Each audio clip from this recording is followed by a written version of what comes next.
সপর্বত বনা মুডবিং মানে বন পর্বত সমেত এই সমস্ত পৃথিবীকে সসাগর জলামিমাম সমুদ্র এবং তার জলরাশি সমেত পক্ষেন মানে এক বচন অর্থাৎ একটা মাত্র ডানার মাধ্যমেই তোমাকে সহ বহন করতে পারি।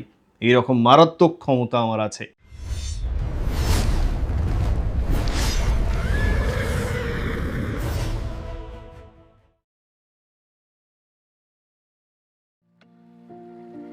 আগের পর্বে আপনারা দেখলেন যে বিষ্ণুর বরে গরুড় হাসতে হাসতে ইন্দ্রের বজ্রের আঘাত সহ্য করলেন এবং দধীচি মুনি ইন্দ্র এবং বজ্রের সম্মানার্থে একটিমাত্র পালক শুধু ত্যাগ করলেন। তারপর ইন্দ্র ভয় পেয়ে গরুড়ের ক্ষমতা সম্বন্ধে একটু অবহিত হতে চাইছেন। এরপর শুরু হচ্ছে মহাভারতের আদি পর্বের 29তম অধ্যায়। অধ্যায়ের শুরুতেই আমরা দেখছি গরুড় বলছেন, কামং নৈতৎ প্রশংসন্তি সন্তঃ সবল সংস্তবম অনিমিত্তং সুরশ্রেষ্ঠ সদ্য প্রাপ্নতি গর্হণাম। অর্থাৎ নিজের প্রশংসা করাকে সজ্জনেরা মোটেই ভালো চোখে দেখেন না। অনিমিত্তং সুরশ্রেষ্ঠ অর্থাৎ অপ্রয়োজনে সুরশ্রেষ্ঠ মানে ইন্দ্র, তুমি যদি তাই করো তাহলে সদ্য প্রাপ্নতি গর্হণাম অর্থাৎ শীঘ্রই নিন্দাভাজন হবেন। যদি অন্য কেউ জিজ্ঞাসা করে তাহলে বলতে পারেন। এখানে বন্ধু মনে করে জানতে চাইছেন, তাই আমি বলছি। সপর্বত বনামুদ্বিং সসাগর জলামিমাম বহে পক্ষেন বৈ শক্র ত্যাম পত্রাবলম্বিনম। অর্থাৎ সপর্বত বনামুদ্বিং মানে বন পর্বত সমেত এই সমস্ত পৃথিবীকে সসাগর জলামিমাম সমুদ্র এবং তার জলরাশি সমেত পক্ষেন মানে এক বচন অর্থাৎ একটা মাত্র ডানার মাধ্যমেই তোমাকে সহ বহন করতে পারি। এইরকম মারাত্মক ক্ষমতা আমার আছে। দেবরাজ ইন্দ্র তখন গরুড়কে বললেন, যদি তোমার অমৃত কোনো প্রয়োজন না হয় তাহলে ওটা আমাকে প্রদান করো, কারণ এই অমৃত যারাই পাবে তারাই আমাদের উপর অত্যাচার করবে, মানে স্বর্গে অত্যাচার করবে। কিন্তু আমরা জানি গরুড় নিয়ে যাচ্ছে এই অমৃত শুধু তার মা বিনতাকে কদ্রুর দাসিত্ব থেকে মুক্ত করবে বলে।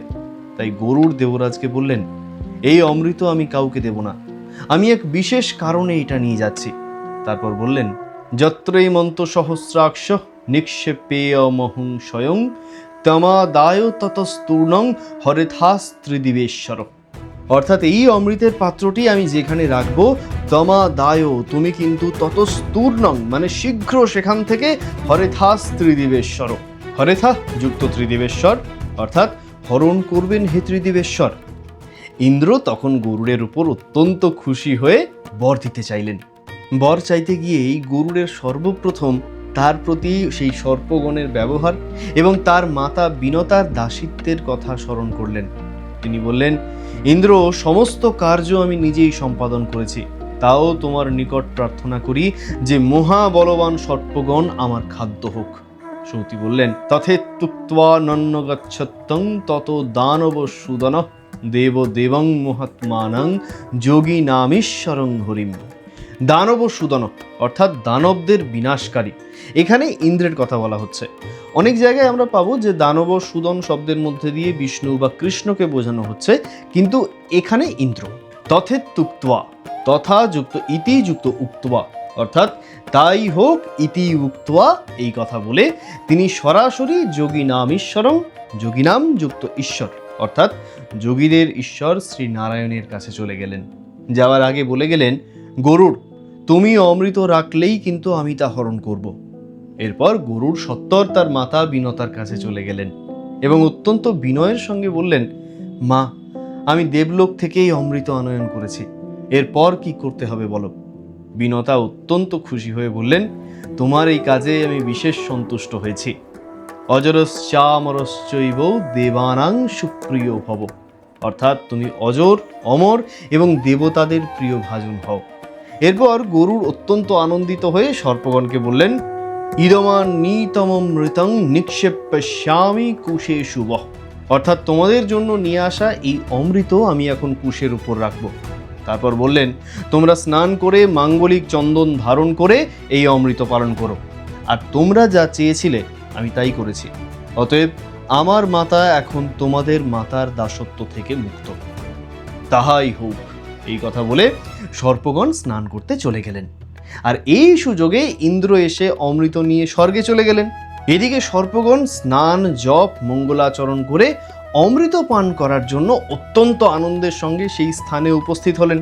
আচ্ছা, সাপেরা জপ করলো, এরা কি সত্যি সাপ, নাকি সাপের কোনো টোটেম ব্যবহার করত, নাকি অন্য কোনো উপজাতি? কশ্যপের পুত্র, তারা অন্য কোনো নিম্ন জাতি বা হয় কি করে?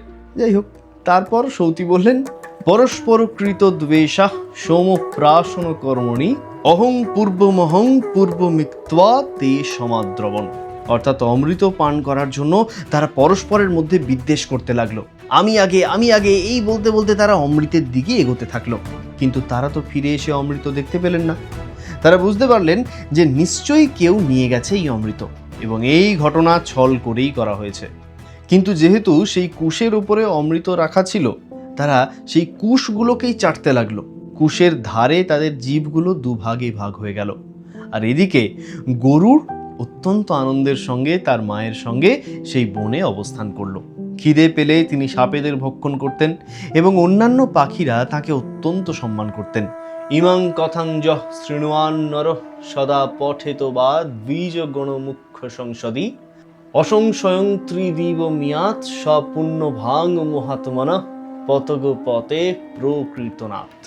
অর্থাৎ যে লোক এই উপাখ্যান শ্রবণ করে কিংবা ব্রাহ্মণ সভায় পাঠ করে, মহাত্মা গরুড়ের কীর্তি গ্রথিত থাকায় সেই লোক পুণ্যবান হয়ে নিশ্চয়ই স্বর্গলাভ করতে পারে। গরুড়ের যে বিক্রম ছিল, তিনি চাইলেই শুধু গায়ের জোরে নিজের মাতাকে দাসিত্ব থেকে মুক্ত করতে পারতেন, কিন্তু তাতে দুটো জিনিস হতো না।